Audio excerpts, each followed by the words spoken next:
I'm reading an article on Toni Morrison, the Princeton University professor and a Nobel laureate. Unexplored corners. In the 1970s, Toni Morrison led a hectic life. She was a promising novelist who held a demanding job as an editor at a Random House. After a divorce, she was raising two young sons on her own.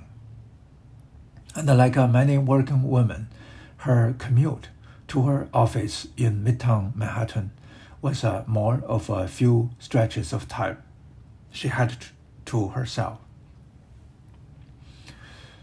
A new Princeton University Library exhibition offers a revealing look into how she juggled it, all while producing powerful and award-winning work. The exhibition features never-before-seen pages from her day planners, the new obsolete paper calendars that many of us once carried. In the pages of this most revelatory artifact of her life, Morrison's days are filled with meetings with the authors whose work she edited, among them Muhammad Ali and Angela Davis, as well as more mundane appointments. But it is in the calendar's margins where the most spectacular surprises lie. Several of the day planners carry phrases and sentences, with those from the mid-1970s holding the only existing drafts for one of her most important work, novels, Song of Solomon.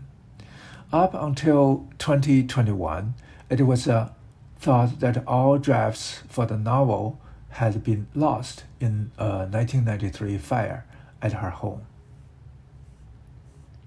Although about this, but we know a lot more. About 100 original archive items offer a view into unexplored corners of her writing process and unknown aspects of her creative investments that only live in this archive, says Autumn Womack, associate professor of African American Studies and English, who served as a curator for the exhibit, which is at the Milberg Gallery in Fairstone Library. Among the most tantalizing elements are hand-edited draft of alternate ending for Beloved, her most famous novel and the winner of the Pulitzer Prize for Fiction, unfinished projects such as an afterline for a play that was never performed, and hand-drawn maps that Morrison made to help her plot the geographical dimensions of her fictional worlds. Toni Morrison Sites of Memory is the first major exhibition dedicated to material from the Toni Morrison papers.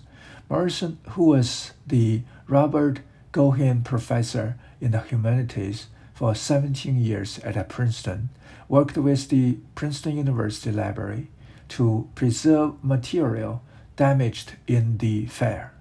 The collection, which the university formally acquired in 2014, includes approximately 200 linear feet of research materials, manuscript drafts, correspondence, editorial notes, diaries, photographs, speeches, dramatic works, and screenplays that provide insights into the creative process of the author, winner of the 1993 Nobel Prize in Literature, who died in 2019 at the age of 88. The exhibition, open until June 4th, covers many facets of Morrison's life. There are letters from well-known authors such as Toni Cade Barbara, and there are photographs, outlines, drafts of speeches, and more, revealing much about her day-to-day life, her writing, and her friendships. The university will celebrate Morrison throughout the spring with numerous arts and academic events. And 2023 will be a year of national recognition for Morrison with a commemorative stamp issued by the U.S. Postal Service.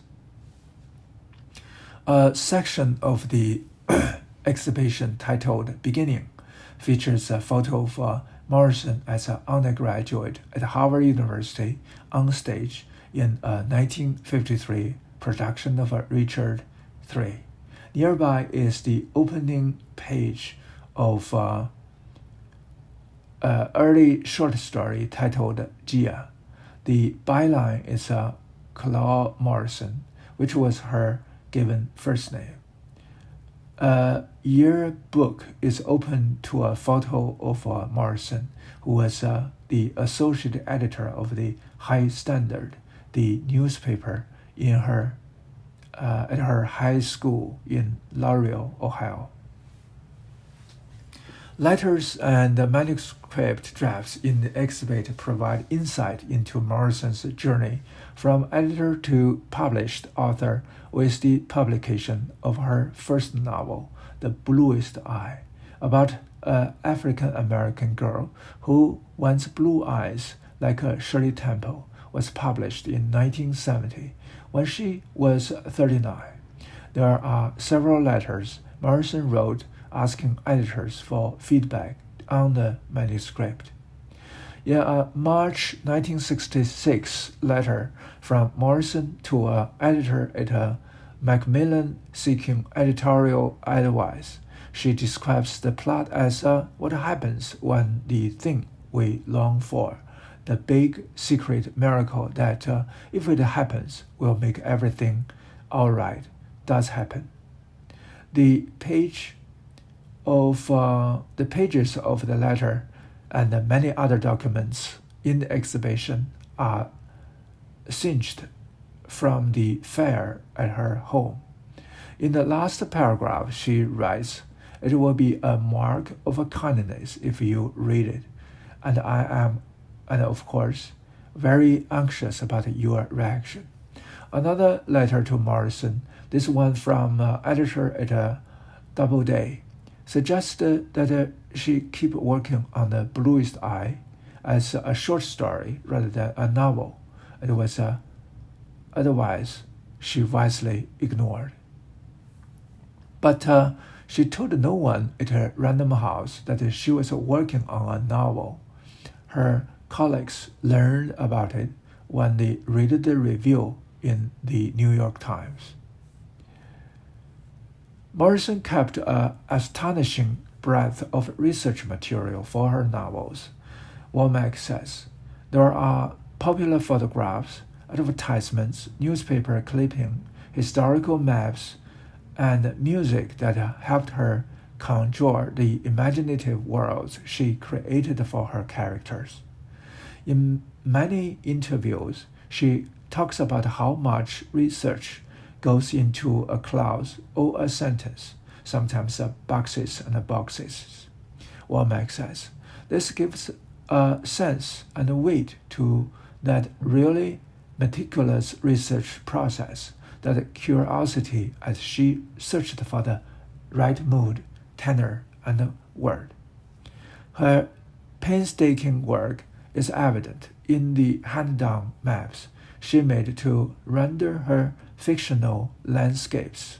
The exhibition includes blueprints sketched by Morrison for the convent in her 1998 novel Paradise that are so detailed they include characters' sightlines and notes about where and how the novel's first moments occur, and drafted floor plans of the house at 124 Bluestone Road in Beloved. They demonstrate her careful attention to geography and topography in her work. She is visualizing the house, how it is laid out, how the characters move through space, said Jennifer Garson, Princeton's Library for Modern and Contemporary Special Collections, who worked on the exhibition. Morrison labels atoms in the drawings, the cold room, the stone room, and the bedrooms, and draws an arrow to the restaurant. For Paradise, Morrison wrote to a friend who was traveling through Oklahoma and asked him to take photos of the landscape. Her handwritten notes are affixed to some of the photos, demonstrating the way she attached plot points and dialogues to specific images. Also on view are lengthy excerpts from a rarely seen footage of an 8-hour interview that Morrison gave over 2 days in 1987 as part of a project at Boston University. She talked about her early life and her writing methods, as well as her motivation for writing The Bluest Eye and the rejection letters she received for the work. Her day planners are filled with notations of meetings with the writers whose work she was editing. Her nearly 2-decade career at Random House began in 1965 at a subsidiary that produced textbooks. She later moved to editing novels and nonfiction as the first black woman editor in the company's trade division. The day planner are from the heart of her editor's career at a Random House.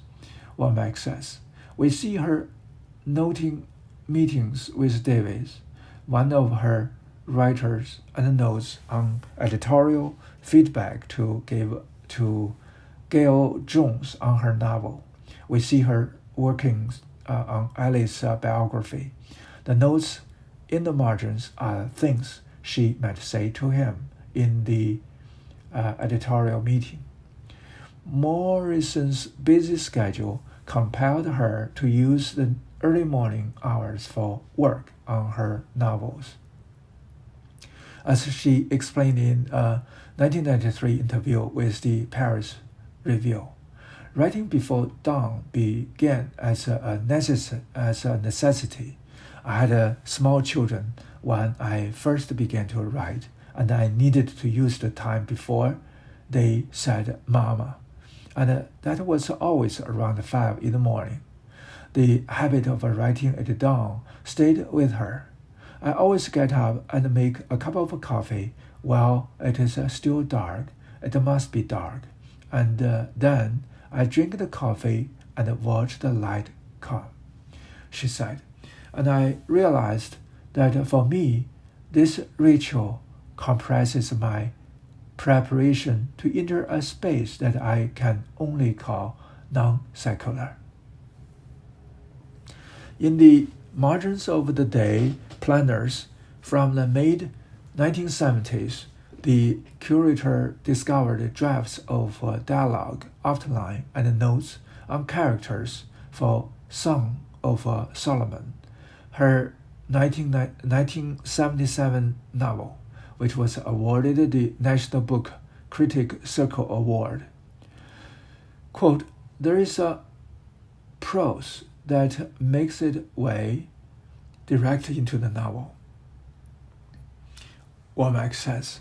As she was having editorial meetings, she was writing on the side.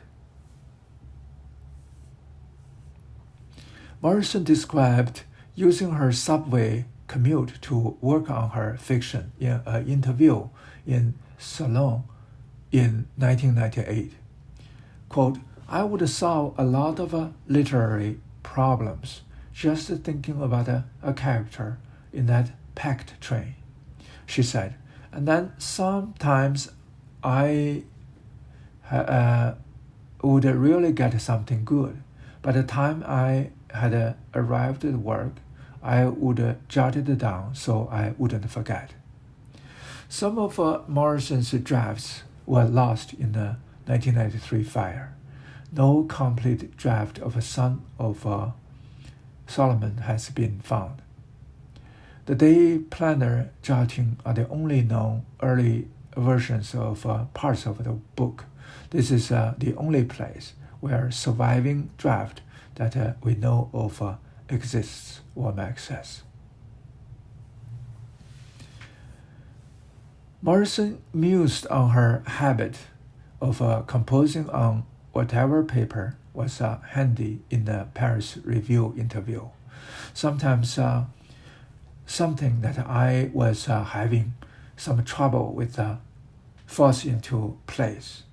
A word sequence, say, so I have written on scraps of paper, in hotels, on hotel stationery, in automobiles.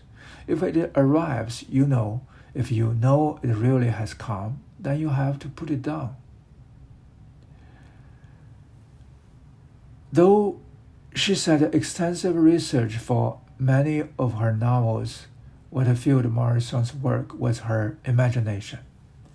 When writing Beloved, she read just a handful of accounts of the life of the woman who inspired the novel. Margaret Gardner, an enslaved mother who killed her child to spare her the same fate. Gardner's story was much more awful than it is rendered in the novel. But if I had known all there was to know about her, I never would have written it, Morrison recalled in the 1993 interview. It would have been finished. There would have been no place in there for me. It would be like a recipe already cooked. What I really love is the process of invention, to have characters move from the curl all the way to a full-fledged person. That is interesting.